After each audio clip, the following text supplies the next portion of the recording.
Drama की starting में हम सोंगली को देखते हैं। वो सो रही थी, तभी उसके पास एक पर्सन आता है। उससे कहती है ये सही में तुम हो, और उसको अपनी तरफ पुल कर लेती है। कहता है तुम याद रखना मैंने तुम्हें बचाया है, और उसके करीब आने लगता है। फिर वो दोनों इंटीमेट हो जाते हैं। अगला सीन हम 2 महीने के बाद का देखते हैं, जहाँ पर सोंगली हॉस्पिटल में थी। वो अपनी रिपोर्ट देखती है और फिर जियान नाम के पर्सन को कॉल लगाती है और उसको बताती है मैं प्रेग्नेंट हूँ। वो कहता है मैं जानता हूँ, मैं इसके लिए रिस्पॉन्सिबल हूँ और शादी 1 हफ्ते में है, तुम जाकर प्रिपेयर करो। और वो भी इसके लिए ओके बोल देती है।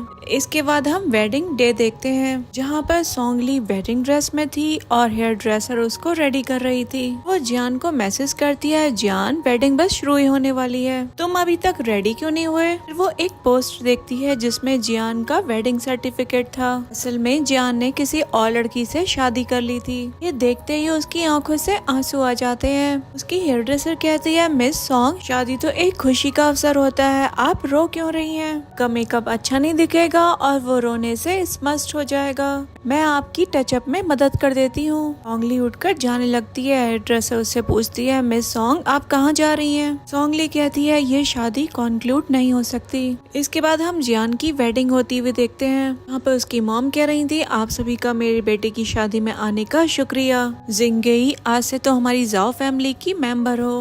विश तुम और जियान अपनी सारी जिंदगी अच्छे से गुजारो। तभी हम देखते हैं वहाँ पर सोंगली आ जाती है। जियान उससे पूछता है सोंगली तुम यहाँ पर क्या कर रही हो? वहाँ पर वो अपनी मेडिकल रिपोर्ट लेकर आई थी और वो जियान से कहती है मैं प्रेग्नेंट हूँ और तुमने मुझसे शादी का प्रॉमिस किया था, तो तुम्हें इस प्रेगनेंसी की कोई एक्सप्लेनेशन नहीं देनी चाहिए क्या? जियान की मॉम बोलती है ये सब क्या चल रहा है? पर जिंगी बोलती है सोंगली मैं जानती हूँ तुम जियान को लाइक करती हो, लेकिन ये कोई रीजन नहीं है कि तुम कुछ भी बकवास बोलोगी। कौन नहीं जानता कि तुम जियान को लाइक करती हो और तुमने इस पर कई सालों से नजर टिका रखी है, तो तुम आज ये वेडिंग ड्रेस पहनकर यहाँ पर आ गई और तुम खुद को एक ब्राइड समझ रही हो। जियान की मॉम सोंगली को कर्ज करती है, कहती है कि तुम किसी बास्टर्ड के साथ प्रेग्नेंट हो गई हो और यहाँ पर आकर हमें ब्लैकमेल कर रही हो। लोग बात करने लग जाते हैं आजकल के जमाने में कितने शेमलेस लोग आ गए हैं। जाओ को तो किसी पागल कुत्ते ने काटा होगा, बेचारी जियांगी। ये अच्छी खासी शादी इस बदतमीज लड़की ने रियून कर दी। और जियान कहता है अब बस बहुत हो गया, अब यहाँ पर मुझे एम्बेरस मत करो। फिर वो कहता है सिक्योरिटी कहाँ पर हो? तभी सिक्योरिटी गार्ड वहाँ पर आकर सोंगली को पकड़ लेता है। सोंगली कहती है तुम क्या कर रहे हो, छोड़ो मुझे। वो जियान से कहती है जियान तुम्हारी इतनी हिम्मत, तुम एडमिट नहीं करोगे क्या? तुम्हारे अंदर इतना जिगरा है कि चाइल्ड के बॉर्न होने के बाद तुम पैटर्निटी टेस्ट करवाओ। वो उसके हाथ पर फुट स्ट्रैप करता है और कहता है तुम्हारी इतनी हिम्मत, तुम यहाँ पर ये बकवास करो। अभी हम देखते हैं वहाँ पर यूनली आ गया था और वो जियान को रोकता है। वो गार्ड को साइड करता है और सोंगली को उठाता है और कहता है सॉरी सोंगली मैं लेट हो गया, उस रात मैं तुम्हारे साथ था, जियान नहीं। वो कहती है तुम,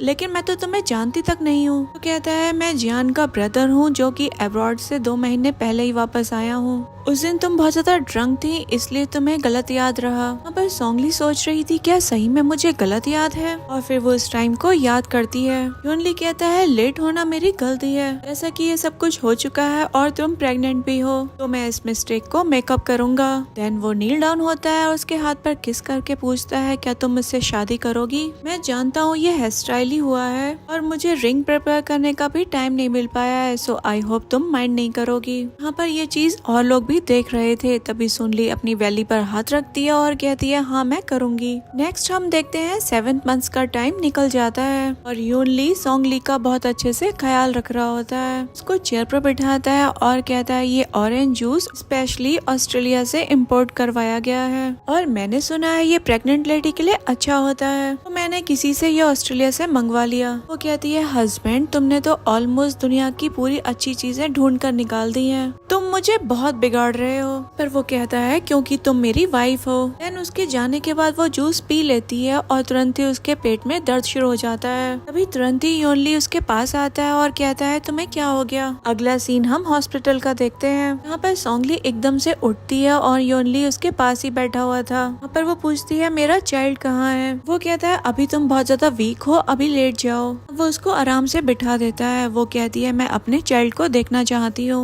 वो उसका हाथ पकड़ता है और कहता है सोंगली मेरी बात सुनो, तुम्हें पहले मेंटली प्रिपेयर्ड होना होगा। यहाँ पर वो पूछती है क्या चाइल्ड के साथ कुछ हुआ है? वो कहता है चाइल्ड स्टिल बॉर्न था। वो कहती है क्या? मैंने क्लियरली एक बच्चे को रोता हुआ सुना था जब मैंने उसे बर्थ दिया। आखिरकार वो स्टिल बर्थ कैसे हो सकता है? नहीं, मैं जा रही हूँ उसको देखने के लिए। वो कहता है सोंगली काम डाउन हो जाओ, अब चाइल्ड को सेरिमेटेड करवा दिया गया है। ये सुन करके तो उसको रोना आ जाता है। वो उससे कहता है मैं नहीं चाहता था कि तुम डेड चाइल्ड को देखो, अगर तुम उस चाइल्ड को ऐसे देखती तो तुमको आसानी से पोस्टपार्टम डिप्रेशन हो जाता। सुनकर वो रोने लग जाती है और वो उसको संभालता है। वो कहता है रो मत, फ्यूचर में हमारे बहुत बच्चे होंगे। कहती है सही में? तो वो कहता है हाँ बिल्कुल। नेक्स्ट हम देखते हैं 1 साल बीत जाता है। सोंगली प्रेग्नेंट थी, तभी उसके पास एक डॉग आता है और उसको ब्लीडिंग शुरू हो जाती है। नेक्स्ट हम सोंगली और यूनली को देखते हैं जो एक टेम्पल में जाकर प्रेयर कर रहे होते हैं। सोंगली कह रही थी मेरे 3 मिसकैरेज हो चुके हैं, डॉक्टर ने कहा है मैं वीक हूँ और मेरे लिए दोबारा से प्रेग्नेंट होना इम्पॉसिबल है। यूनली कहता है हमारे डेफिनेटली चाइल्ड होंगे और वो प्रेयर करता है हमें हेल्दी चाइल्ड दीजिए और सोंगली भी बिल्कुल सफर न करे, इसके बदले मैं कोई भी कीमत अदा करने के लिए तैयार हूँ, इवन जिंदगी भी। और सोंगली भी प्रेयर करती है। नेक्स्ट हम सोंगली को देखते हैं, उसके हाथ में उसकी मेडिकल रिपोर्ट थी और वो कहती है ग्रेट, फाइनली मैं प्रेग्नेंट हूँ। योनली ये सुनकर बहुत ज्यादा खुश होगा और मुझे उसको ये खबर तुरंत देनी चाहिए। जब वो जा रही होती है तभी वो नोटिस करती है घर पर जियान भी आया हुआ था,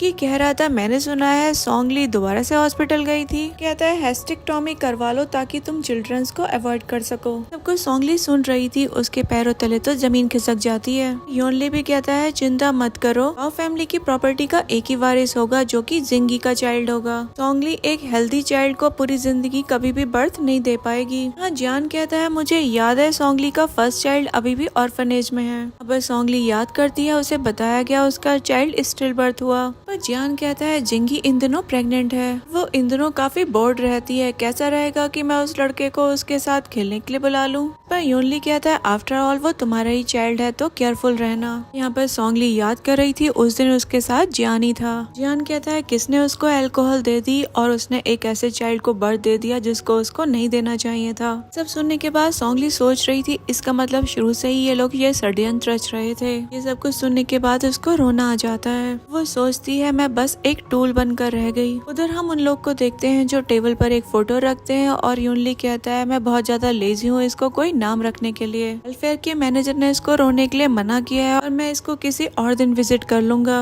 ये रोता रहता है और बहुत ज्यादा पेल भी है। लेकिन सच बताऊं ये चाइल्ड बहुत ज्यादा वैसा दिखता है जैसा तुम दिखा करते थे बचपन में। वो कहता है ये एक चीफ लाइफ है, वन नाइट स्टैंड की मिस्टेक, और मैं इस चाइल्ड को रिकॉग्नाइज नहीं करता। मेरा चाइल्ड सिर्फ और सिर्फ जिंगी की ही वैली से होगा। और अब तो उस रात को 6 साल भी बीत चुके हैं। उंगली वो स्कीमिंग बूमिंग वाइन पीकर सारा का सारा प्रिपेयर करके बैठी थी। आखिरकार वो मेरे बेड में पॉसिबली आ भी कैसे सकती है। यहाँ पर सोंगली याद कर रही थी एक बार कैसे पार्टी हो रही थी और सोंगली साइड में खड़ी थी, उसके हाथ में रिंग थी और वो खुद को मोटिवेट करते हुए कहती है सोंगली तुम कर सकती हो, तुम उसको कई सालों से पसंद करती हो और अब ये रिजल्ट का टाइम है।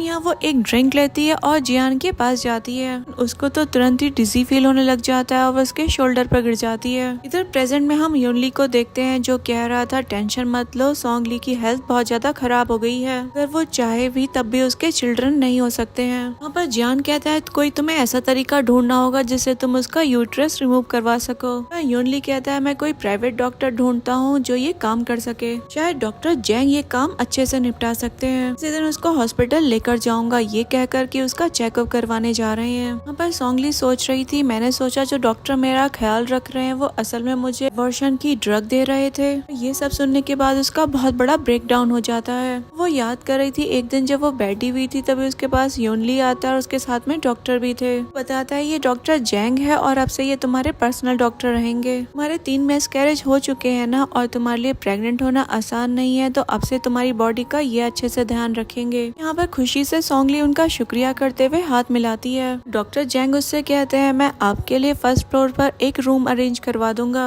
आपको कभी भी अनकंफर्टेबल फील हो तो आप मेरे पास कभी भी आ सकती हो। यहाँ पर सोंगली ने कहा था ओ मेरे पति तुम कितने अच्छे हो, तुमने तो मुझे बिगाड़ के ही रखा है। यहाँ पर वो भी कहता है तुम मेरी वाइफ हो, ऑफ कोर्स मैं तुम्हें अच्छे से ट्रीट करूंगा और मैं तुम्हें सारी जिंदगी सपोर्ट करूंगा। प्रेजेंट में वो ये सब कुछ याद करके रो रही होती है, तभी उसको नॉजियस फील होता है। योनली नोटिस कर लेता है दरवाजे के पास कोई है, तभी वो बाहर आता है और सोंगली को देखकर पूछता है तुम वापस कब आई? भी कहती है मैं बस अभी आई थी, कुछ प्रॉब्लम है क्या? योनली कहता है कुछ नहीं, तुम अनवेल फील कर रही हो क्या? मुझे कॉल क्यों नहीं करा तुम्हें पिकअप करने के लिए? यहाँ पर जान आता है और कहता है चलो भाई अब मैं चलता हूँ। यहाँ पर योनली पूछता है डॉक्टर ने क्या कहा? वो रिपोर्ट देखता है और कहता है सोंगली तुम फिर से प्रेग्नेंट कैसे हो गई? भी कहती है तुम मेरे प्रेग्नेंट होने से अनहैप्पी हो क्या? कहता है ऐसे कैसे मैं खुश नहीं होऊंगा, मैं बहुत ज्यादा सरप्राइज हूँ। वो हक करके कहता है हमारे हार्ड वर्क ने पे ऑफ करा और फाइनली अब हमारा खुद का बच्चा होगा। कहता है चलो मैं डॉक्टर जैंग को कॉल कर देता हूँ, वो तुम्हें प्रेगनेंसी की कुछ मेडिसिन प्रिस्क्राइब कर देंगे। इस बार इस चाइल्ड को हमें अच्छे से वर्द दिलवानी है। जब वो जाने लगता है तो वो उसका हाथ रोक लेती है। पूछता है क्या हुआ सोंगली? वो कहती है कुछ नहीं, मैं कुछ ज्यादा ही टेस्ट हो गई थी।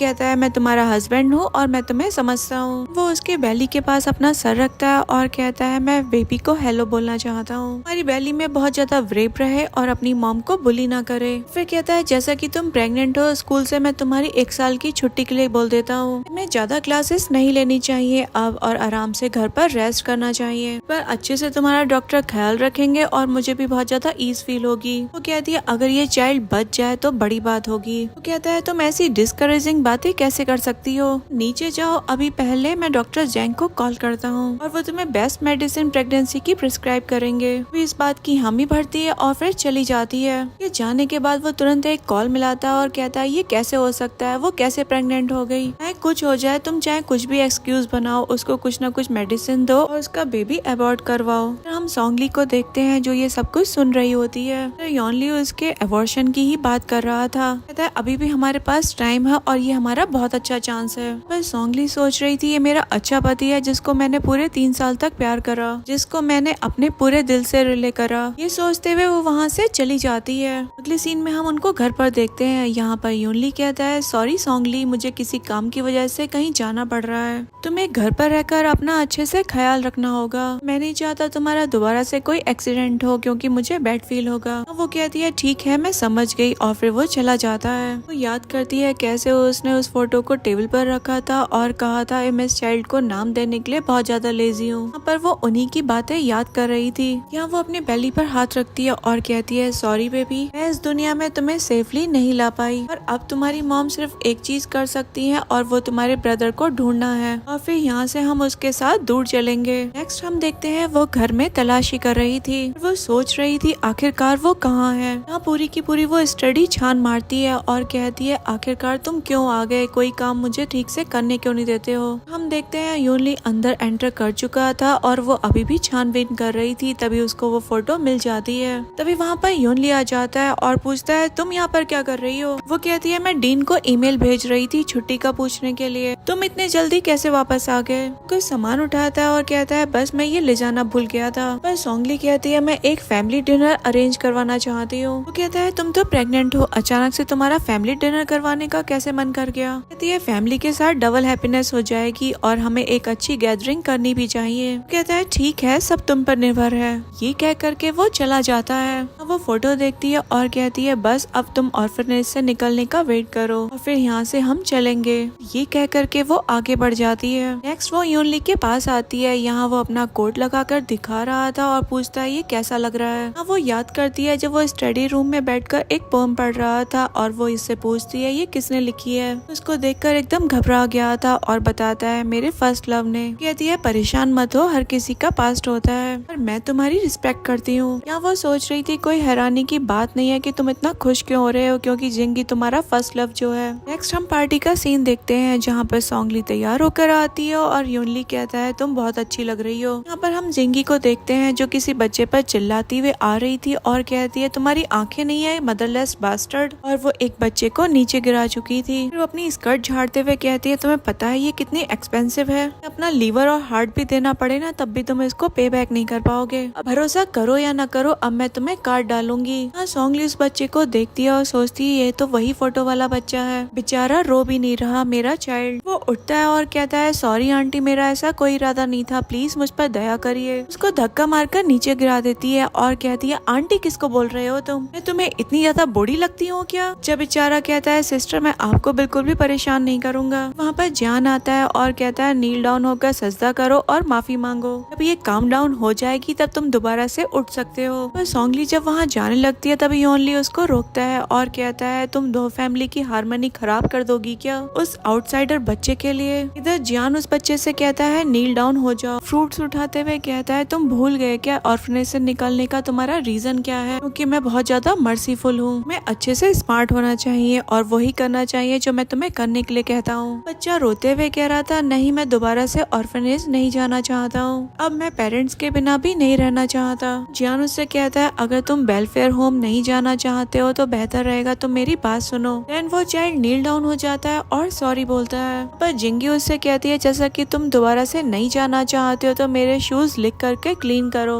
ये करने ही वाला था तभी वहाँ पर सोंगली आकर उसको पीछे हटाती है और कहती है जिंगी अभी भी ये बच्चा है, तुम ये सब कुछ बहुत ज्यादा कर रही हो। पर जिंगी कहती है मेरी सिस्टर इन लॉ से तो यही उम्मीद थी, कहती है ये बस फादरलेस और मदरलेस चाइल्ड है, फैमिली इसको यहाँ पर लेकर आई है मुझे एंटरटेन करने के लिए, तुम तो इसको ऐसे प्रोटेक्ट कर रही हो जैसे ये तुम्हारा बायोलॉजिकल सन हो। जियान कहता है आखिरकार तुम हो कौन, ने मेरे एल्डर ब्रदर से शादी करी है ताकि जिंगी को तुम मैनिपुलेट कर सको। यार मैं तुम्हें एक बात बता दूं, मेरा और जिंगी का चाइल्ड ही मेरी मदर का सरनेम लेगा और हमारी फैमिली का वारिस भी, और वही जाओ ग्रुप को फ्यूचर में संभालेगा और जो जिंगी चाहेगी वही होगा और वही डिसीजन लिया जाएगा और तुम कोई नहीं हो इस सब को बदलने वाली। उंगली कहती है इस चाइल्ड को मुझे दो। वो बच्चा कहता है थैंक यू आंटी, लेकिन मुझे इस सब चीज की आदत है, आप परेशान मत होइए। यहाँ पर जिंगी कहती है सुन लिया सिस्टर इन लॉ, ये बास्टर्ड व्हाइट आई वुल्फ है, तुम इसको ऐसे प्रोटेक्ट कर रही हो जैसे कोई ये प्रीशियस चीज हो। पर सोंगली उसकी तरफ बढ़ती है। जिंगी कहती है आखिर क्या कर लोगी तुम। पर सोंगली जिंगी से कहती है अगर तुम्हारे वैली के बेबी के साथ कोई ऐसा करता तो तुम्हें कैसा लगता। फिर कहती है ऐसा तुम कैसे कर सकती हो। हम देखते हैं सोंगली एक ग्लास फोड़ देती है जिससे जिंगी घबरा जाती है। वहाँ पर योनली भी आ जाता है और जियान कहता है तुम क्रेजी हो क्या। वहाँ पर सोंगली उस बच्चे से कहती है अब से मैं तुम्हारी मॉम हूँ और अब तुम्हें यहाँ पर कोई भी बुली नहीं करेगा। जब वो उस बच्चे के साथ जाने लगती है तभी योनली कहता है वहीं पर रुक जाओ और उसका हाथ पकड़कर कहता है तुम ये क्या कर रही हो। तब यहाँ पर जिंगी योनली से कहती है मैं जानती हूँ तुम और सिस्टर इन लॉ प्यार में हो, लेकिन बस ये एक चाइल्ड है जो हमने अडॉप्ट किया है, फिर मेरी सिस्टर इन लॉ का इससे क्या ही लेना देना है। ने इतनी तेजी से ग्लास फोड़ा था जिससे मेरी बेली का बेबी भी डर गया। योनली भी कहता है तुमने ये फैमिली डिनर होस्ट किया है, ऐसा कुछ भी मत करो जिससे ये सब कुछ गड़बड़ हो जाए, बस चाइल्ड को एजुकेट करना चाहती है। इस तरीके से आखिरकार तुम दिखाना क्या चाहती हो, इस चाइल्ड को अभी के अभी छोड़ दो जिंगी के पास। सोंगली कहती है इस बच्चे पर मेरी नजर आ गई है और मैं इसको अडॉप्ट करना चाहती हूँ। अब जान कहता है हम जानते हैं तुम्हें चाइल्ड पसंद है, लेकिन तुम्हारी वैली में तो ऑलरेडी एक है, फिर जब तुम्हारा खुद का चाइल्ड हो जाएगा तो तुम इसको ऑर्फनेज में ही भेज दोगी। अब सोंगली कहती है मैं तुम्हारी जैसी नहीं हूँ, मेरी सिस्टर इन लॉ प्रेग्नेंट है, अगर तुम्हारा चाइल्ड हो जाएगा तो तुम यहाँ से इसको फेंक दोगे, हो सकता है तुम्हारे इन कामों की वजह से तुम्हारा बच्चा स्टिल बॉर्न हो जाए। अब जिंगी कहती है क्या बकवास बात कर रही हो तुम, और कहती है तुम्हारे साथ कुछ गलत हो गया तो तुम दूसरों के भी ऐसे रूल सेट कर दोगी। नेक्स्ट हम देखते हैं सोंगली कहती है ठीक है ये बच्चा मैं तुम्हें देने के लिए तैयार हूँ, लेकिन मुझे तुमसे कुछ अकेले में बात करनी है।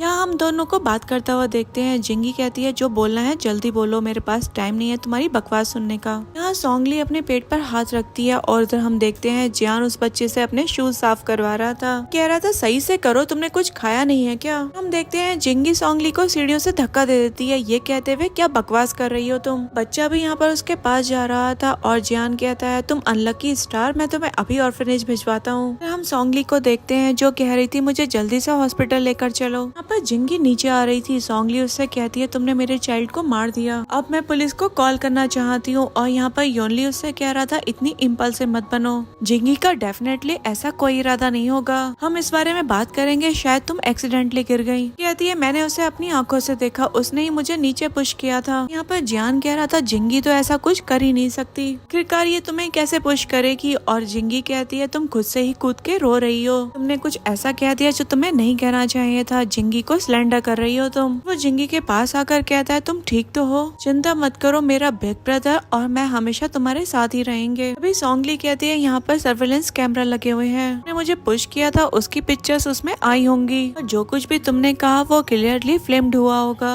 पर योनली पूछता है सोंगली ये सब कुछ सच बोल रही हो तुम, पर वो हामी बोलती है और इधर जिंगी पेट में दर्द का नाटक करने लगती है। यहाँ पर जियान पूछ रहा था जिंगी तुम्हें ये क्या हो गया। कहती है मुझे कुछ नहीं पता, मुझे बहुत ज्यादा हर्ट हो रहा है। और तभी योनली कहता है बहुत ज्यादा लेट हो गया है, हमें जल्दी से कार निकाल कर हॉस्पिटल पहुंचना चाहिए। जब जियान पूछता है इसका क्या, तो योनली तो सोंगली को नीचे पटक देता है और कहता है इसको डॉक्टर जैंग देख लेंगे। फिर हम देखते हैं वो दोनों जिंगी को लेकर चले जाते हैं। ये जाने के बाद सोंगली एक कॉल लगाती है और कहती है क्या ये 120 है। इधर हम इन तीनों को हॉस्पिटल के बाहर देखते हैं, जहाँ पर जियान कह रहा था तुम बिल्कुल चिंता मत करो, सोंगली बिल्कुल ठीक होगी। इस पर योनली कहता है ये उसका फर्स्ट मिसकैरेज नहीं है, सबकी सोंगली को आदत पड़ गई है, इसके अलावा अगर वो गिरती नहीं तो वो बर्थ भी दे सकती थी। फिर वो जिंगी से कहता है जो कुछ भी हुआ उसको अपने दिल पर मत लेना और बर्थ देने के लिए तैयार रहो। उसको व्हील चेयर पर बिठा कर ले जाने लगते हैं। साइड बाय साइड हम देखते हैं सोंगली को भी स्ट्रेचर पर ले जाया जा रहा था। यहाँ पर ये सब कुछ देखकर वो सोच रही थी ये सब कुछ तुमने जिंगी के लिए किया, तो और तुम मेरी लाइफ को भी इग्नोर कर सकते हो। सीन में हम उसको हॉस्पिटल बेड पर देखते हैं। यहाँ पर डॉक्टर उससे कह रहे थे सॉरी मिस सोंग ने अपना बेस्ट किया आपके चाइल्ड को बचाने के लिए, लेकिन हम उसको नहीं बचा पाए। वो कहती है इट्स ओके, ये भगवान की इच्छा है। डॉक्टर उसको ये भी बताते हैं आपके ब्लड में बहुत सारी कॉन्ट्रासेप्टिव पिल्स भी मिली हैं, तो डर था अगर आपका मिसकैरेज नहीं भी होता तो आपका चाइल्ड कैसे होता।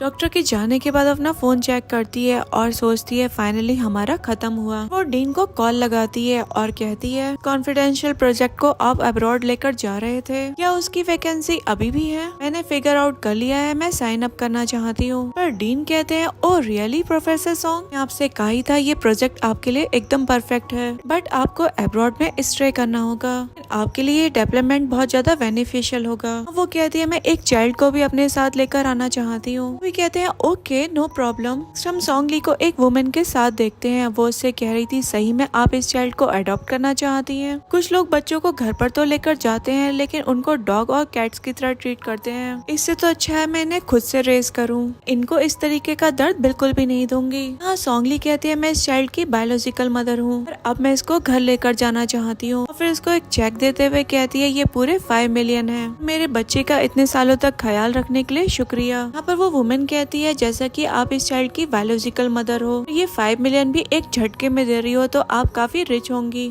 आपने इस चाइल्ड को अबेंडन क्यों कर दिया इतनी ज्यादा सफरिंग में? योनली कहती है क्योंकि मुझे चीट किया गया था। वो याद कर रही थी योनली ने उसे कैसे कहा था कि उसका चाइल्ड स्टिल बर्थ हुआ था। फिर उस वुमेन से कहती है ये सब हुआ था। सोंगली कहती है अगर मुझे भीख भी मांगनी पड़े ना तब भी मैं इस चाइल्ड को अबेंडन नहीं करूंगी। अब उसको कितना कुछ झेलना पड़ा। बच्चा भी कहता है मुझे इन पर पूरा भरोसा है, ये मुझे पूरा सपोर्ट करेंगी, मैं अपनी विल के साथ इनके साथ जाना चाहता हूँ। पर सोंगली सोच रही थी ये बच्चा बूबू मुझ पर कितना ट्रस्ट करता है, मुझे इसको अच्छे से ट्रीट करना होगा। तो यहाँ पर वो वुमेन बताती है एडॉप्शन प्रोसेस में पूरे 3 दिन लग जाएंगे, इसको 3 दिन बाद आकर पिक कर लीजिएगा। सोंगली कहती है ठीक है मैं इसका अच्छे से ख्याल रखूंगी। एक सीन में हम देखते हैं सोंगली पैकिंग कर रही होती है और तभी पीछे से योनली आता है और कहता है सॉरी सोंगली मुझे डॉक्टर जैंग ने सब कुछ बताया। डॉक्टर ने बताया कि तुम्हारे यूट्राइन फाइब्रॉइड्स हो गए हैं और तुम्हारी जिंदगी को बचाने के लिए ये सर्जरी परफॉर्म करनी पड़ी। इसको रिपोर्ट पकड़ा कर कहता है ये सारी मेरी गलती थी, मैंने तुम्हारा अच्छे से ख्याल नहीं रखा,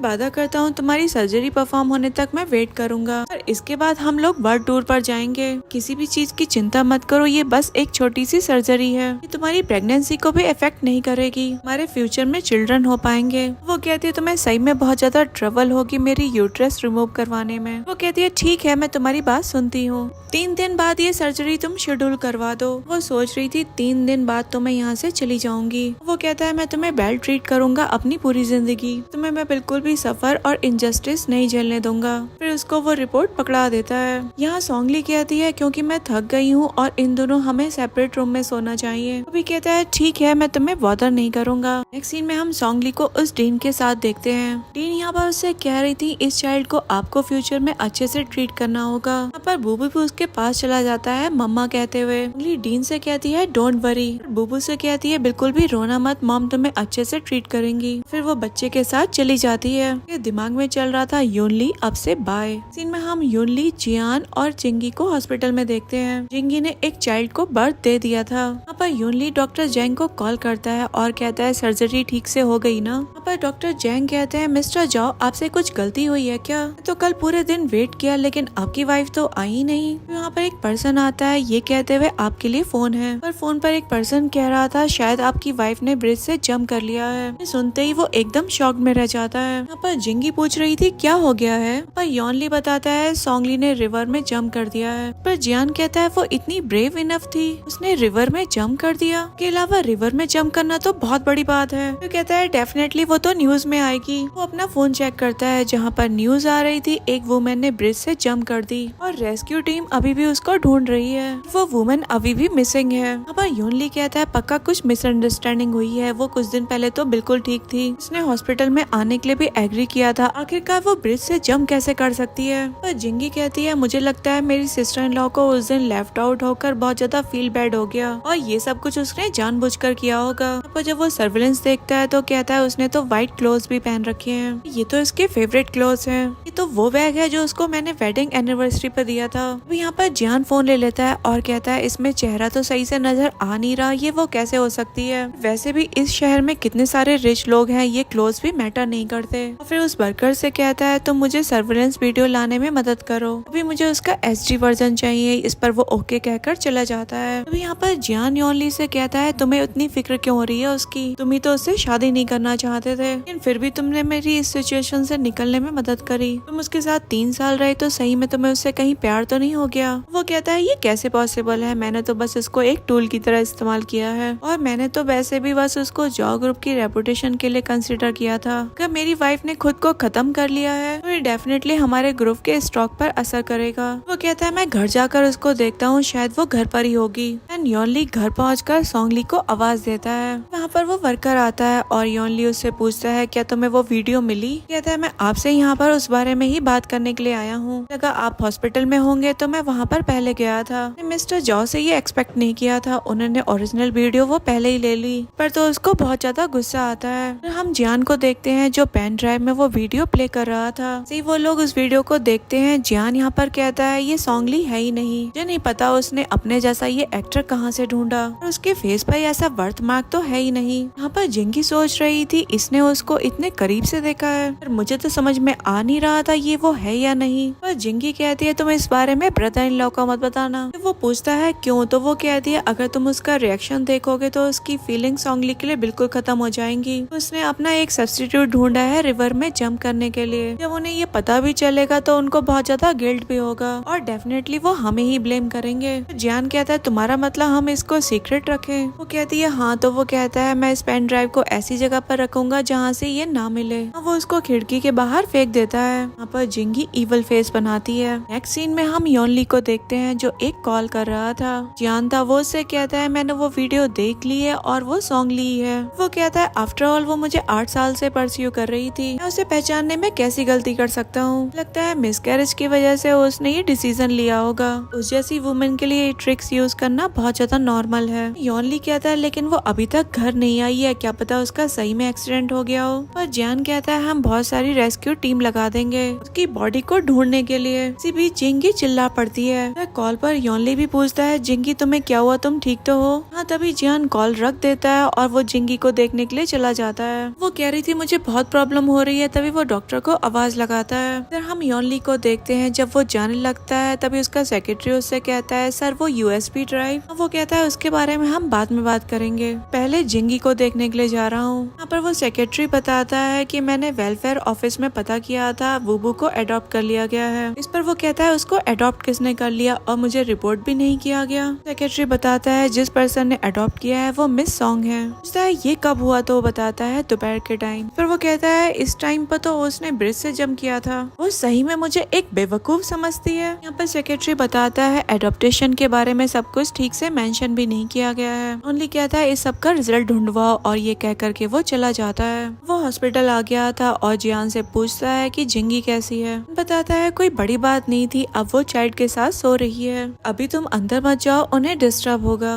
वो बैठकर स्मोक करने लगता है। तभी जियान उसके शोल्डर पर हाथ रखकर कहता है फाइनली मैंने तुमसे जो कहा तुम्हें उस पर भरोसा हो गया। पर योनली कहता है नहीं, जिस पर्सन ने जंप किया है वो सोंगली नहीं थी। इस टाइम पर जंप किया गया था वो उस टाइम पर वहाँ पर नहीं थी और वो टाइम भी मैच नहीं हो रहा है। वो बस मेरे साथ खेल खेल रही है। और जियान भी स्मार्ट बनते हुए कहता है मुझे भी लगा ही था, वो कभी रिवर में जंप कर ही नहीं सकती है। पर योनली एकदम से खड़ा होता है और कहता है क्या कहा तुमने? कहता है मैं उसके बारे में बात कर रहा हूँ। इस पर वो कहता है वो तुम्हारी सिस्टर इन लॉ है। जियान कहता है तुम किसके लिए प्रिटेंड कर रहे हो, यहाँ पर तो सोंगली है ही नहीं, तो तुम ये नाटक किसको करके दिखा रहे हो, उसकी जैसी तो 36 फिरती है। पर तो वो उसका कॉलर पकड़ लेता है। जियान कहता है भाई तुम ये क्या कर रहे हो? वहाँ पर वो सेक्रेटरी आ गया था। कहता है एडॉप्टेशन का टाइम पता चल गया है। कहता है एडॉप्टेशन के बाद वो एयरपोर्ट चली गई और ये एडॉप्टेशन के पेपर्स हैं और इसमें आपकी वाइफ के सिग्नेचर्स भी हैं। ओनली उन पेपर्स को देखने लग जाता है और सेक्रेटरी से कहता है तुमने बताया ये प्रोसीजर 20th को हुआ था,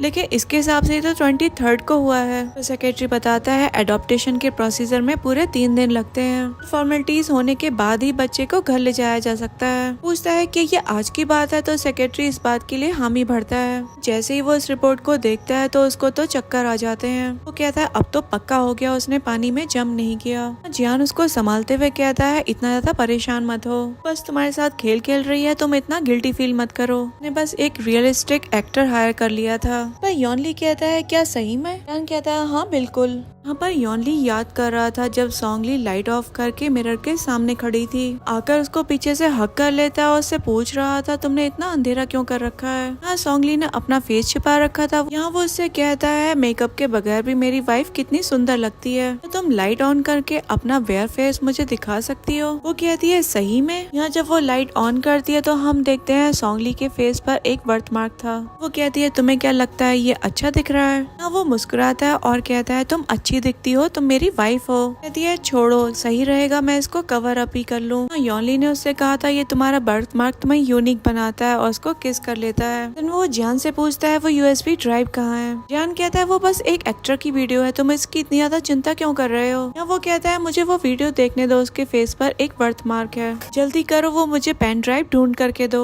वो कहता है उस पेन ड्राइव को तो मैंने फेंक दिया। इस बात पर तो वो उसको एक पंच मार देता है। अंदर से जिंगी की आवाज आती है जो कह रही थी बच्चे से तुम चुप नहीं होगे मैं तुम्हारी पिटाई कर दूंगी। वो दोनों अंदर आ जाते हैं और जियान बच्चे को देखता है। यहाँ पर जियान योनली से कहता है अगर तुम्हें कुछ भी काम है तो तुम्हारा असिस्टेंट कर देगा तुम्हारे लिए। जिंगी की तबीयत बढ़ देने के बाद कुछ ठीक नहीं है, अच्छा रहेगा उसको ज्यादा टेंशन ना दी जाए। तो जिंगी भी कहती है सही बात है, बेबी कितना रो रहा है। कहती देखो बेचारा कितनी जोर से रो रहा है, देखो इसको आकर। तभी उसको उसकी गोद में दे देती है। यहाँ पर जिंगी कहती है अपने असिस्टेंट को यहाँ से निकालो, ये हमारा घरेलू मामला है। कि ये बात सुनकर असिस्टेंट चला जाता है। वह योनली जब उस बच्चे को देखता है तो उसको याद आ रहा था कैसे सोंगली एक बच्चे को उसके पास लेकर आई थी और कह रही थी देखो ये बच्चा कितना क्यूट है। ने कह दिया था ठीक है इसको ऑर्फनेज भेज दो। सोंगली इस बात पर सैड हो गई थी। प्रेजेंट में योनली उस बच्चे को जिंगी को वापस कर देता है। मैसेज करके कहता है हॉस्पिटल का कोना कोना छान मारो, उस USB को तुम्हें ढूंढना ही है। वो जाने लगता है तभी जिंगी उसको रोकती है और कहती है तुम इतनी जल्दी में कहाँ जा रहे हो, मैं और सोंगली अच्छे दोस्त थे, मैं उसको अच्छे से जानती हूँ। तुम्हें नहीं पता वो जब एक मैन को डेट कर रही थी तो वो रोती थी और उसके साथ फर्स्ट क्रिएट करती थी। उसको ऐसे खेल खेलने मैंस के साथ पसंद है।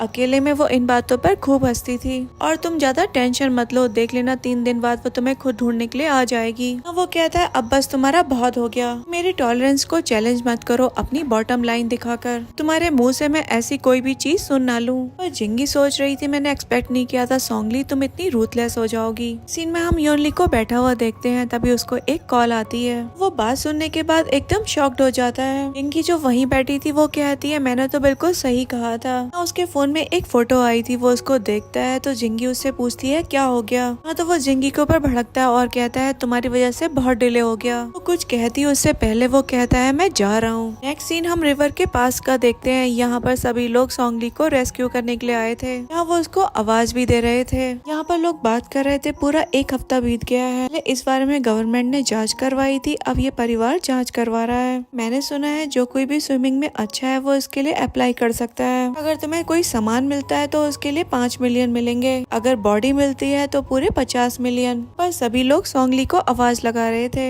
पर हम यॉनली और उसके असिस्टेंट को भी देखते हैं। अगर वो वुमेन अपनी यॉनली का असिस्टेंट उससे कहता है, सर आप घर जाकर थोड़ी देर सो क्यों नहीं जाते हैं? पूरे हफ्ते आप तो दिन रात ही नहीं सोए कि बॉडी इस चीज को बेयर नहीं कर पाएगी। यॉनली कहता है कि उसकी बॉडी अभी भी रिवर में लाई कर रही है, आखिरकार मैं कैसे सो सकता हूँ। यहाँ पर एक पर्सन चिल्लाते हुए कहता है, मुझे वो मिल गई है। अगर भागते हुए जा रहा था तभी एक पर्सन उसको रोकते हुए कहता है, हमने उनको रेस्क्यू कर लिया है। पूछ रहा था क्या वो जिंदा है? पर्सन कहता है रेस्क्यू टीम और डॉक्टर उसको चेक कर रहे हैं। जब वो आगे जाने लगता है तभी पर्सन उसको रोक कर कहता है, आप आगे मत जाइए, डॉक्टर के रेस्क्यू में कुछ ट्रबल क्रिएट कर सकते हैं। वो कहता है ठीक है, मैं यहीं पर वेट करता हूँ। पर्सन कहता है वो 50 मिलियन जिसका आपने प्रॉमिस किया था। तभी वो अपने असिस्टेंट को इशारा करता है, वो उसको एक चेक पकड़ा देता है। डॉक्टर कहते हैं वो उठ गई है। यहाँ पर यॉनली तो खुशी से जाने लगता है। तभी नर्स उससे कहती है, इतनी जल्दी मत करो। यहाँ पर एक बॉडी को ले जाया जा रहा होता है। नर्स उससे ये कहकर चली जाती है, इंटरफेरेंस मत करो।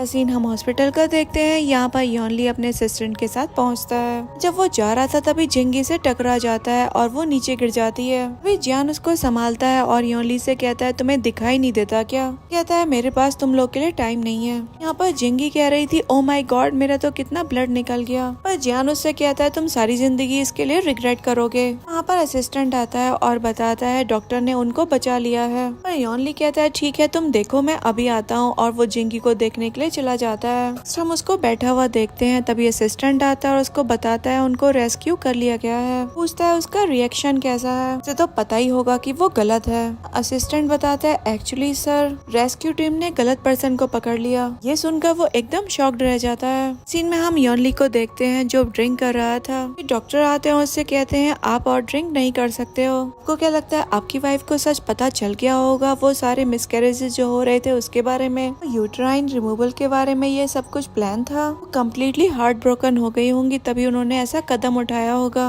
पर यॉनली कहता है तुम ऐसा कैसे कह सकते हो, वो तो मुझसे इतना प्यार करती थी। उसने कसम खाई थी कि वो जिंदगी में कभी मुझे छोड़ करके नहीं जाएगी। फैमिली का वारिस सिर्फ और सिर्फ एक हो सकता है, इसलिए मैंने उसको प्रोटेक्ट करने के लिए ये सब किया था। यहाँ पर उसको किसी का कॉल आता है। वो उससे कहता है, मैंने कहा था ना जब तक कोई डेफिनेट न्यूज ना हो तो मुझे कॉल मत करना।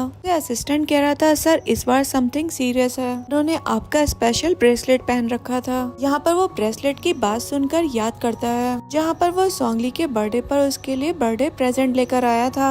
जब उसने वो देखा तो वो एक ब्रेसलेट था। वो उससे कहती है, वाओ कितना ज्यादा खूबसूरत है, क्या तुमने इसे वुड में कार्व करवाया है? मेरे हस्बैंड तुम बहुत ज्यादा अच्छे हो, अब मैं इसको हमेशा पहनूंगी और इसको कभी नहीं उतारूंगी। वो कहता है मैं तुम्हें पहना देता हूँ। या वो ब्रेसलेट पहन लेती है और वो सोच रहा था ये कितनी स्टूपिड है, इसको मैकेनिकल स्किल्स भी नजर नहीं आ रहे हैं, इसको चीट करना कितना ज्यादा आसान है। प्रेजेंट में वो ये सब कुछ याद कर रहा था। वो सेक्रेटरी आता है और कहता है मैं आपके लिए वो ब्रेसलेट ले आया हूँ। यॉनली कहता है इम्पॉसिबल इम्पॉसिबल, मैंने ये ब्रेसलेट उसको दिया था, मैं इसको अब नहीं देखना चाहता हूँ, उसको ले जाकर कहीं रख दो। सेक्रेटरी उसको ले जा रहा था तो वो गिर जाता है जिस वजह से वो ब्रेसलेट भी गिर गया था। यहाँ वो उसको नजर आ जाता है। यॉनली कहता है लाओ अब इस ब्रेसलेट को मुझे दो। यहाँ जब वो उसको देखता है याद करता है कैसे वो इस ब्रेसलेट को देखकर खुश हो रही थी। यहाँ उसने कहा था कि तुम मेरे साथ कितने अच्छे हो। सब कुछ याद करने के बाद वो नीचे गिर जाता है। अब सेक्रेटरी और डॉक्टर उसको संभालते हैं। नेक्स्ट हम देखते हैं डॉक्टर उसको चेक कर रहे होते हैं। जब वो उठ जाता है तो डॉक्टर कहते हैं फाइनली आप उठ गए, आपने तो मुझे बहुत ज्यादा डरा दिया था,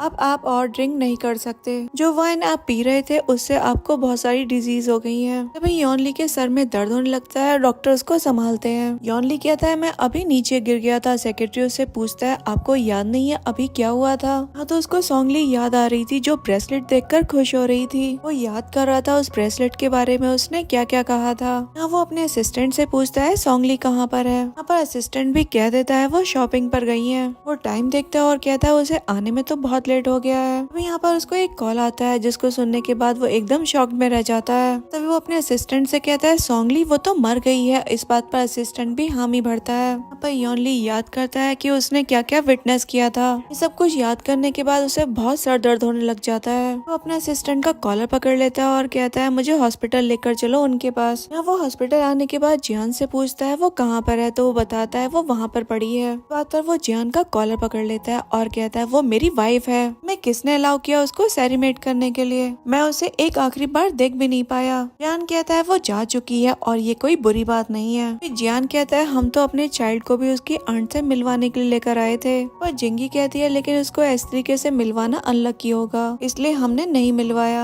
यहाँ पर योनली कहता है जिस डेड पर्सन की तुम बात कर रहे हो वो मेरी वाइफ है और तुम लोगों की सिस्टर इन लॉ है, तुम थोड़ी सी तो रिस्पेक्ट दिखाओ। यहाँ पर जियान कहता है आज तुम्हें हो क्या गया है, तुम तो सोंगली को कितना हेट किया करते थे, वो मर गई है, हर किसी का भला ही तो है। उसकी इस बात पर योनली उसको एक पंच मार देता है। जियान कहता है तुमने मुझे मारा, तुमने उसके लिए मुझे मारा। योनली कहता है वो तुम्हारी सिस्टर इन लॉ है, मैं तुम्हें उसको इस तरीके से इंसल्ट नहीं करने दूंगा। जियान कहता है वो ड्रिंक होकर मेरे बेड में क्लाइम कर गई, आखिरकार तुम उसके लिए इस तरीके से सिंपैथी क्यों दिखा रहे हो, बड़े भाई कहीं तुम्हें उससे प्यार तो नहीं हो गया है। योनली कहता है बिल्कुल सही, मुझे उससे प्यार हो गया है। जियान कहता है ठीक है, तुम्हारी प्यारी अब जा चुकी है, जाओ उसकी एशेस ले आओ। फिर वो कहता है ये तुम्हारा क्या एटीट्यूड है। जियान कहता है ये सब कुछ मैं तुम्हारे लिए ही कर रहा हूँ, और ऑलरेडी उसकी एशेस सेटल हो गई हैं, बस इतना ही कहना था मुझे। यहाँ पर योनली कहता है हमारा पूरा परिवार उसका फ्यूनरल मनाएगा और तुम्हें इंटरनेट पे सब कुछ कन्फेस करना होगा जो तुमने किया है। ये सुनकर वो दोनों मियाँ बीवी एकदम शॉक्ड रह जाते हैं। अगला सीन हम फ्यूनरल का देखते हैं। यहाँ पर जियान और जिंगी दोनों ही उसकी ग्रेव पर फूल चढ़ा रहे थे। अभी योनली कहता है नील डाउन होकर सजदा करो। इस पर जियान कहता है क्या बकवास कर रहे हो, इसको हम जॉ फैमिली में लेकर आए, यही हमने बहुत बड़ी गलती करी थी, अब तुम इसका ज्यादा लक पुश मत करो।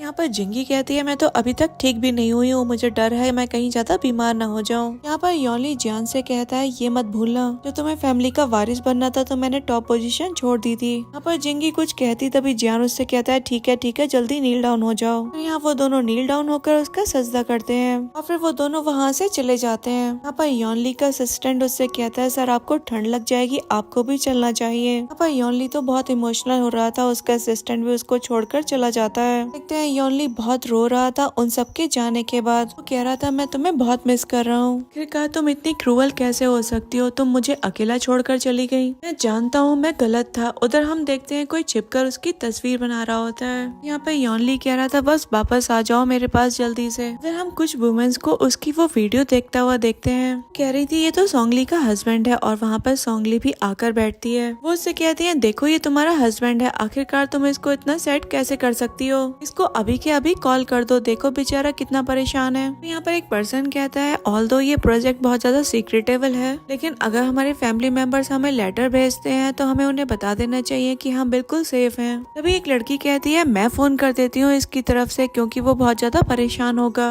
फोन करने लगती है। यहाँ पर सोंगली उसको रोकना चाह रही थी, तभी वो बताती है उसका तो फोन ही बंद है। फिर वो वुमेन कहती है कोई बात नहीं, मैं उसके भाई जियान को कॉल कर देती हूँ। यहाँ पर सोंगली उसको मना करती है। वो कहती है मैं यहाँ पर अपने बेटे के साथ आई हूँ, मेरी लाइफ बिल्कुल ठीक है, उनको इस तरीके से कॉल मत करो। लड़की भी उससे कहती है अगर फ्यूचर में कभी भी तुम्हें कोई ट्रबल हो तो फील फ्री होकर कभी भी मुझसे बात कर लेना। यहाँ पर एक वुमेन कहती है आज तो किंडरगार्टन में पीटीएम है, चलो मैं तुम्हें वहाँ पर लेकर चलती हूँ। सोंगली को हम वो के स्कूल में देखते हैं और वो उसको रिसीव करता है। जब वो उसका रिपोर्ट कार्ड देखती है तो वो कहता है टीचर ने मेरी तारीफ की। अभी वहाँ पर टीचर आकर सभी पेरेंट्स का स्वागत करती हैं, बताती हैं पेंटिंग कंपटीशन में फर्स्ट प्राइज बुबू को मिला है, उसके लिए सभी लोग तालियां बजाते हैं। सोंगली उससे कहती है मुझे वॉशरूम जाना है, तुम यहीं पर मेरा वेट करना। कि मॉम के जाने के बाद वहाँ पर एक बच्चा उसको परेशान करना शुरू कर देता है। तो उसका रिपोर्ट कार्ड ये कहते हुए फाड़ देता है कि तुम इसको डिजर्व नहीं करते। जब वो उसको उठाने की कोशिश करता है तो वो बच्चा उसको धक्का मार देता है। हम देखते हैं उस बच्चे की मॉम भी आ गई थी। वो उससे कहती है क्या हुआ मेरे बच्चे, क्या किसी ने तुम्हें मारा? बुबू कहता है मैंने तो कुछ नहीं किया, लेकिन वो कहती है इससे माफी मांगो। वो उसको हिट करने ही वाली थी तभी वहाँ पर सोंगली आ जाती है। वो वुमेन सोंगली से कहती है तुम्हारा बच्चा हर किसी को बुली करता है, कि फादर न होने का असर इस पर साफ नजर आ रहा है। इस बात पर सोंगली उसको एक थप्पड़ मार देती है। फिर एक और थप्पड़ मारकर कहती है ये 2 थप्पड़ तुम्हारे लिए इसलिए क्योंकि तुमने अपने बच्चे की अच्छे से परवरिश नहीं की। तुम इल्जाम लगा रही हो यहाँ पर सर्विलेंस कैमरा है तो जरा ध्यान से रह लो। वो वुमेन सर्विलेंस कैमरा की तरफ देखती है और अपने बेटे को लेकर वहाँ से चली जाती है। सोंगली अपने बच्चे से कहती है मेरी ही गलती है, मुझे तुम्हें अकेला छोड़कर नहीं जाना चाहिए था।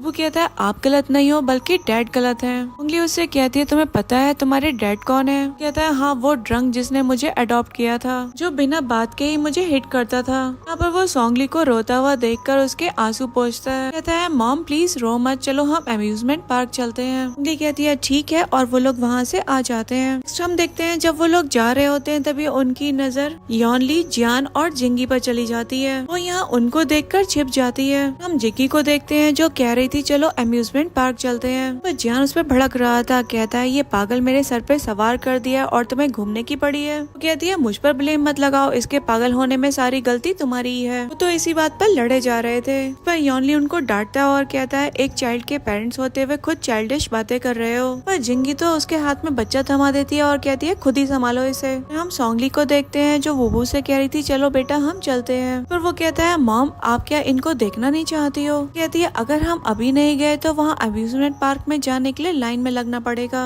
जब वो जाने लगते हैं तो उनकी आवाज सुनकर रुक जाते हैं। योनली जिंगी के हाथ में वो बच्चा दे देता है। कहता है ये तुम्हारा चाइल्ड है, इस पर ऑलरेडी इतना खर्चा हो चुका है, इसका डिसीजन तुम्हें ही लेना है। पर जियान तो जिंगी को ही कर्ज करते हुए कहता है ये सारा का सारा इसका ही बैड लक है। इस पर जिंगी उसे डांटते हुए कहती है तुम मुझे कैसे ब्लेम कर सकते हो। योनली कहता है अब बस करो, हॉस्पिटल पास में ही है, पहले हम वहाँ चलते हैं। तभी ये कहकर वो लोग तो वहाँ से चले जाते हैं। हम सोंगली को देखते हैं जो उस हॉस्पिटल का नाम सुनने के बाद सोच रही थी ये तो वही हॉस्पिटल है जहाँ पर मैं बुबू का ट्रीटमेंट करवाती हूँ। सोंगली याद कर रही थी डॉक्टर उसकी रिपोर्ट देख रहे थे। डॉक्टर ने उसको बताया था कि इसको गैस्ट्रिक कैंसर का खतरा है क्योंकि ये काफी लंबे टाइम तक भूखा रहा था। पर वो कहती है तो बहुत ज्यादा प्रॉब्लम आ जाएगी। डॉक्टर कहते हैं अगर आप ध्यान रखें तो इतनी बड़ी बात है नहीं, इसको मेडिसिन दूंगा और इसकी वीकली चेकअप के लिए आप आते रहना। इस पर डॉक्टर का बुगू भी शुक्रिया करता है। जिनमें वो सोच रही थी अब वो हॉस्पिटल कैसे जाएगी बुगू का चेकअप करवाने के लिए। बुगू से कहता है मॉम मैं बिल्कुल ठीक हो गया हूँ, अब हॉस्पिटल जाकर ट्रीटमेंट करवाने की कोई जरूरत नहीं है। या वो उसके पास बैठती है और कहती है मैं जानती हूँ तुम्हें मेरी चिंता है बच्चे, लेकिन मैं तुम्हारी स्टमक प्रॉब्लम को इग्नोर नहीं कर सकती, मैं तुम्हें हेल्थी बड़ा होते हुए देखना चाहती हूँ। चलो अब मैं तुम्हें अम्यूजमेंट पार्क लेकर के चलती हूँ। नेक्स्ट सीन में हम देखते हैं वो अगले दिन उसको हॉस्पिटल लेकर के आई थी। तो यहाँ पर उसको योनली नजर आ जाता है। इसको देखकर वो पलट जाती है। पर बुगू से पूछता है मॉम क्या हो गया। वो कहती है कुछ नहीं, चलो हम एक कंपटीशन करते हैं कौन स्टेयर्स पर जल्दी चढ़ेगा।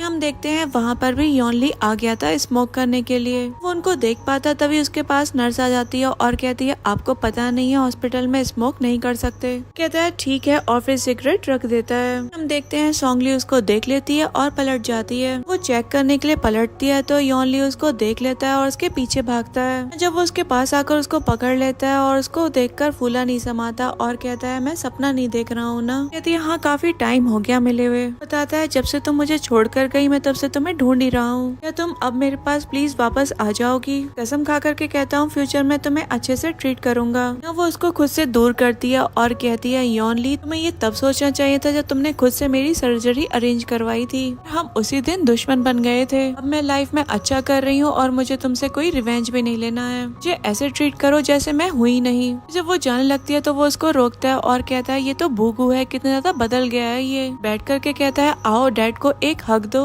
वो तो उससे दूर हो जाता है। वो कहती है सॉरी बुगू मेरा चाइल्ड है तुम्हारा नहीं। हम देखते हैं जियान भी वहाँ पर दौड़ा दौड़ा सन कहता हुआ आ जाता है। हाँ वो बुगू को पकड़कर हक कर लेता है। कहता है इन दोनों मैं तुम्हें बहुत ज्यादा ढूंढ रहा था बेटा, मुझे पता था मैं तुम्हें ढूंढ ही लूंगा। सोंगली तो उसको उससे दूर कर देती है। क्या कहता है मुझे तो पता ही था तुमने ही इस चाइल्ड को ऑर्फनेज से लिया है, मुझे तुम्हारी फितरत का अच्छे से अंदाजा था। फिर कहता है मैं तुम्हें बता दूं ये चाइल्ड तुम्हारा और एल्डर ब्रदर का नहीं बल्कि मेरा और तुम्हारा है। कहती है प्लीज तुम अपने शब्दों के साथ केयरफुल रहो, ये सिर्फ और सिर्फ मेरा चाइल्ड है, तुम्हारा नहीं बल्कि वार्ड में जो लेटा हुआ है वो तुम्हारा चाइल्ड है। जब वो जाने लगती है तो वो उसको रोकता है। कहता है अभी बहुत ज्यादा देर नहीं हुई है, मेरे ब्रदर ने बस तुमसे झूठ बोला, तो मैं था उस रात तुम्हारे साथ, मेरा ब्रदर बिल्कुल भी नहीं, मेरे ब्रदर ने ये सब कुछ जिंगी की वजह से करा। अब मुझे तुम्हारी अच्छाई का अंदाजा हो गया है। जिंगी तो बिल्कुल सड़ी हुई है, भाई भी तुम्हें नहीं चाहता तो तुम भी मेरे साथ ही आ जाओ। उसको पकड़ ही रहा था तभी योनली उसको एक पंच मारता है और कहता है तुम्हारी हिम्मत कैसे हुई इससे इस तरीके की बात करने की।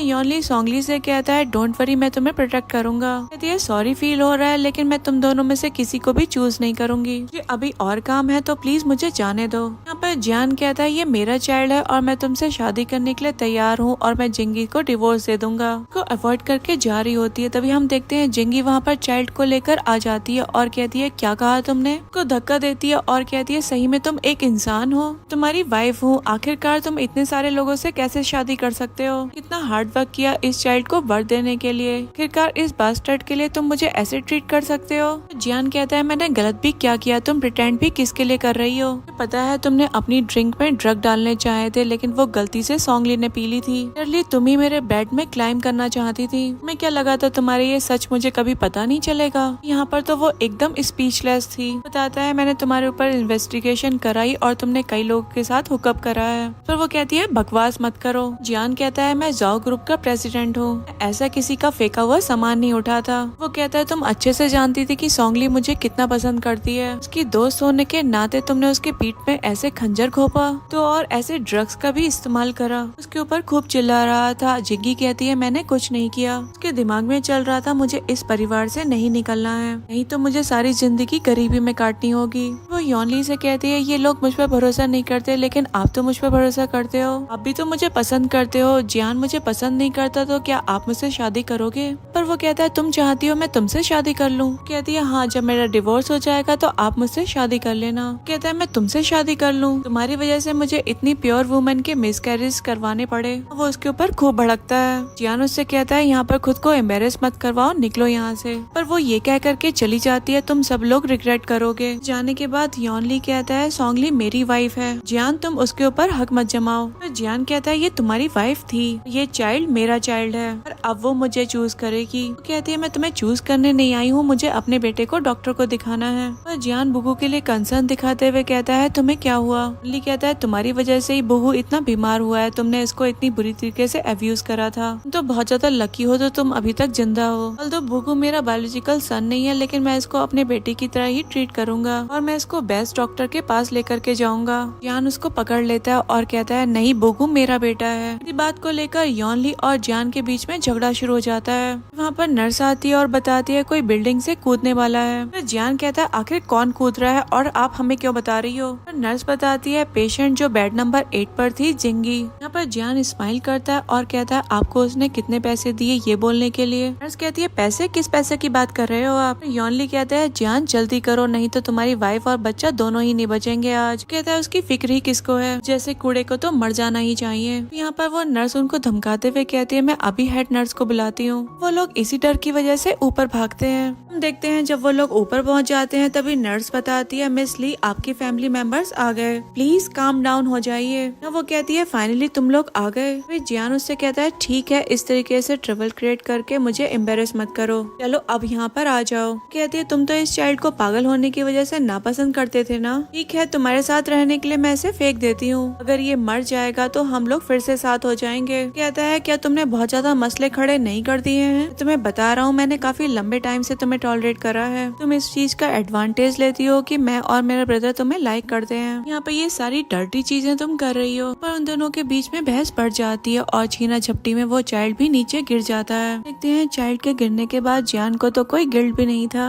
पर जिंगी कहती है तुम ज्यादा खुश मत हो, हम दोनों साथ में जेल जाएंगे। कहता है इसमें सारी गलती तुम्हारी है, मैं कोई जेल नहीं जाने वाला। अभी वो उसका कॉलर पकड़ लेती है और वो उसको दूर कर देता है। यहाँ उसको एक कॉल आता है जिससे उसे पता चलता है कि उसने अपने चाइल्ड को मार दिया है, जिस वजह से उसे जेल जाना होगा। फिर वो कहता है ये कैसे हो सकता है, मैं बिल्कुल भी जेल नहीं जाने वाला। ये लोग भी यहाँ पर जो सब कुछ देख रहे थे वो उसको पॉइंट आउट करते हुए कहते हैं तुम एक मर्डरर हो। अभी यहाँ पर वो बुगू से कहता है मुझसे डरो मत, मैं तुम्हें अबेंडन नहीं करूंगा। अब सोंगली उसको पीछे कर लेती है और कहती है तुमने किसी को मारा है, अब तुम अपनी सारी जिंदगी जेल में काटोगे। यहाँ पर इतनी ज्यादा ब्रिटनेस भी है और सिंगापुर का लॉ तो वैसे भी बहुत ज्यादा स्ट्रिक्ट है, तुम यहाँ पर बिल्कुल भी नहीं बचने वाले हो। और ये कहकर वो जाने लग जाती है। इस पर वो कहता है मैं जानता हूँ तुम मुझसे बहुत हेट करती हो, लेकिन मैं बुगू का बायोलॉजिकल फादर भी तो हूँ, तुम मुझे ऐसे ही जेल में नहीं डाल सकती हो। वो कहती है ये चाइल्ड मैंने ऑर्फनेज से अडॉप्ट किया था, ये तुम्हारा नहीं है, ना ही ये चाइना है, और यहाँ पर तुम अपने कनेक्शन से भी नहीं बच सकते हो। इसलिए बोला जाए तो पुलिस यहाँ पर जल्द ही आने वाली होगी। तो ठीक है, अगर मुझे 6 साल भी जेल जाना पड़ा तो तुम वेट कर लेना, प्रॉमिस करता हूँ जब मैं जेल से वापस आऊंगा तो लाइफ बहुत ज्यादा ग्लोरियस होगी, तो तुम्हें जाओ फैमिली वापस लेकर जाऊंगा और हम वहाँ पर आराम से जिएंगे। पर यॉनली कहता है तुमने खुद के बेटे को मार दिया, अब तुम कुछ भी कर सकते हो, तुम्हें आखिरकार अब सोंगली क्यों चूज करेगी। वो सोंगली से कहता है चलो चलते हैं। तो वो कहती है मैंने तुम्हें भी चूज नहीं किया है।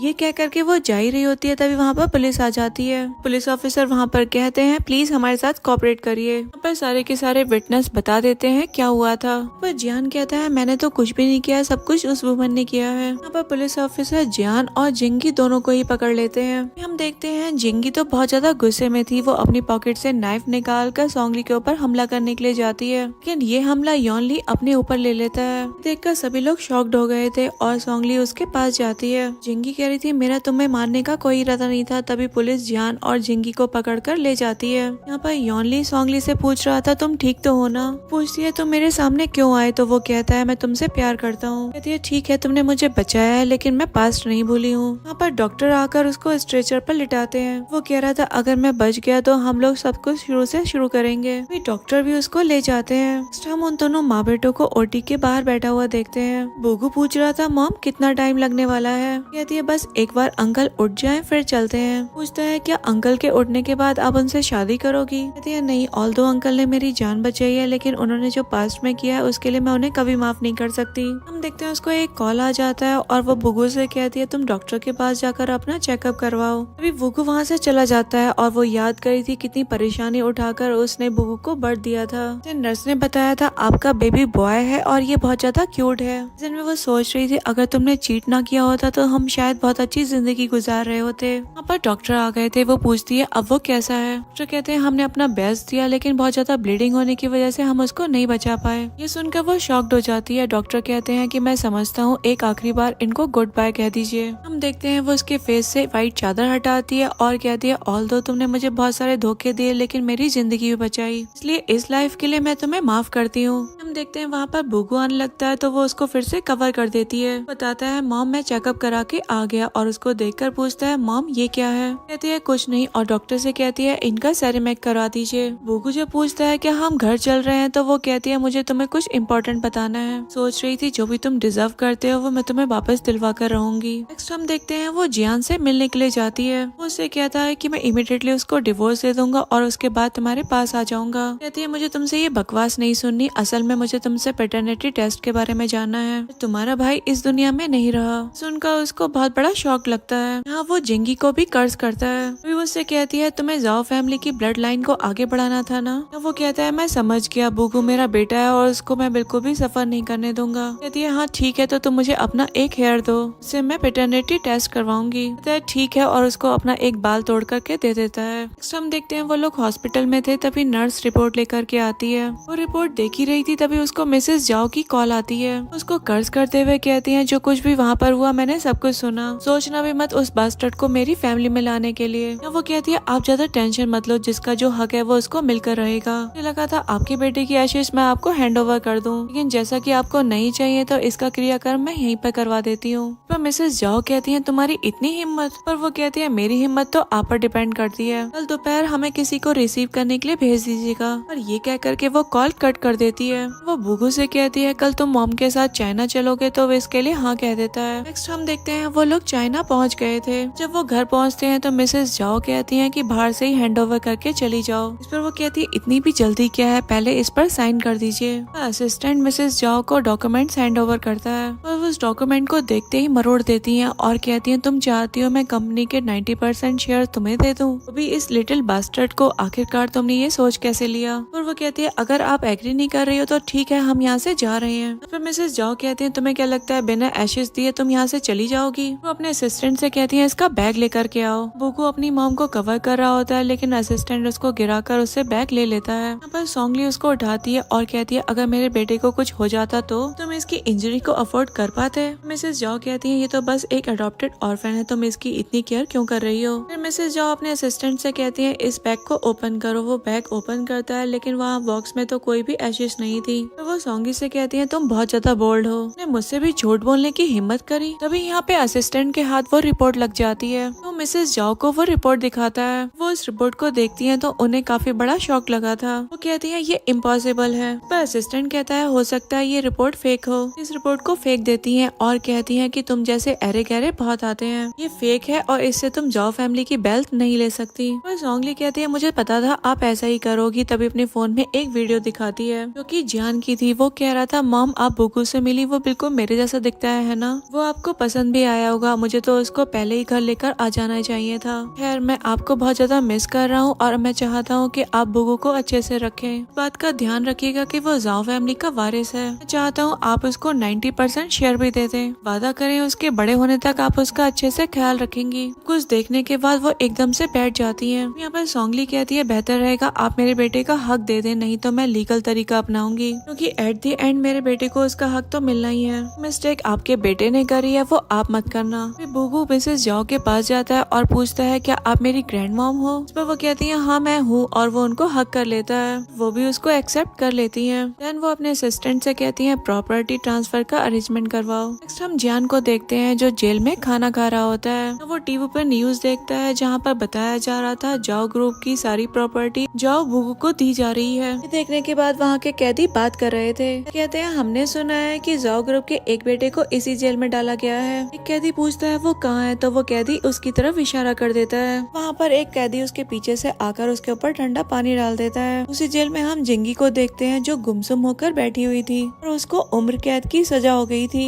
एक सीन में हम मिसेस जाओ को देखते हैं जो बुगु के साथ खेल रही होती है। तभी असिस्टेंट उनके पास आता है, बताता है जेल में यंग मास्टर के ऊपर हमला हो गया और वो नहीं बच पाए। ये सुनकर मिसेस जाओ को बहुत ज्यादा रोना आता है और बुगु उनको चुप करवाता है। नेक्स्ट सीन में हम उनको जियान के फ्यूनरल में देखते हैं। यहाँ पर बुगु कहता है ग्रैंड मॉम आप रोइए मत, चलो मुझे भूख लगी है, हम लोग घर चलते हैं। पर ग्रैंड मॉम भी कहती है चलो हम घर चलते हैं और तुम्हें कुछ टेस्टी सा खिलाऊंगी। उनके जाने के बाद सोंगली कह रही थी जियान तुम्हें तुम्हारे कर्मों की सजा मिली है। डेफिनेटली गुड एंडिंग नहीं है लेकिन तुम यही डिजर्व करते थे। तुम्हें तुम्हारे कर्मों की सजा इसी जन्म में मिल गई। फिर वो उसको गुड बाय कह करके चली जाती है। सोंगली के इसी गुड बाय के साथ ये ड्रामा यहीं पर एंड हो जाता है। Thanks for watching.